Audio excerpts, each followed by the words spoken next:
Hello everyone. Saraswati পুজো মানেই বাঙালির এক ইমোশন, বা বলা ভালো বাঙালির ভ্যালেন্টাইন্স ডে। সরস্বতী পুজো আসলেই ছোটোবেলার কথা খুব মনে পড়ে। পুজোর দিন ভোরবেলা উঠে ঠান্ডায় কাঁপতে কাঁপতে হলুদ মেখে স্নান করা, তারপরে তাড়াতাড়ি করে অঞ্জলি দিতে বসা। অঞ্জলি দিয়েই আবার স্কুলে যেতে হবে। আর একটা কারণও ছিল অঞ্জলি দেওয়ার, তাড়াতাড়ি অঞ্জলি দিয়ে কুল খেতে হবে যে, কারণ পুজোর আগে তো মা কুল খেতে দিত না।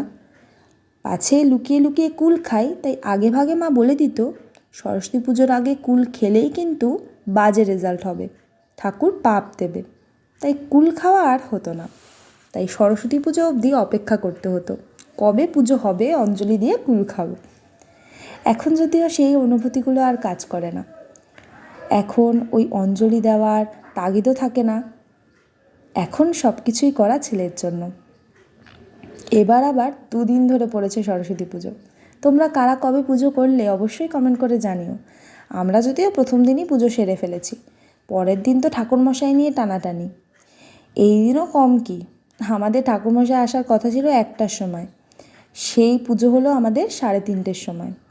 সেই প্রত্যেক বছরের মতো এবছরও 1টায় আসবে বলা ঠাকুরমশাই 3টে অবধি কোনো পাত্তা নেই। অগত্যা অন্য এক ঠাকুরমশাই এনে পুজো করাতে হলো। ছেলে সকাল থেকে উপোস করে আছে, অঞ্জলি দিয়ে তারপরেই খাবে, তাই তাড়াতাড়ি পুজো করতেই হতো।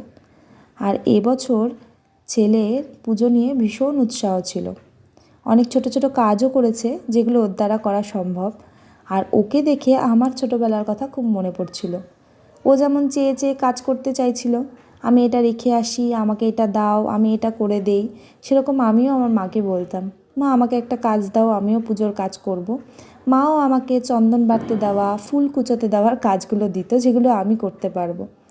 ওর এই উৎসাহ দেখে বেশ ভালো লাগছিল। প্রত্যেক বছর যদি পুজো নিয়ে এরকম উৎসাহ দেখায়, আমারও পুজো করার উৎসাহ থাকবে। পুজোটা বেশ ভালোভাবেই কাটিয়েছি, খুব ভালো পুজো হয়েছে। তোমরা কেমন করে কাটিয়েছো অবশ্যই কমেন্ট করে জানিও। আর ভিডিওটা ভালো লাগলে অবশ্যই লাইক, শেয়ার আর সাবস্ক্রাইব করে দিও। ফেসবুক থেকে দেখে থাকলে অবশ্যই ফলো করে দিও। আজকের মতো টাটা। সবাই ভালো থেকো, সুস্থ থেকো।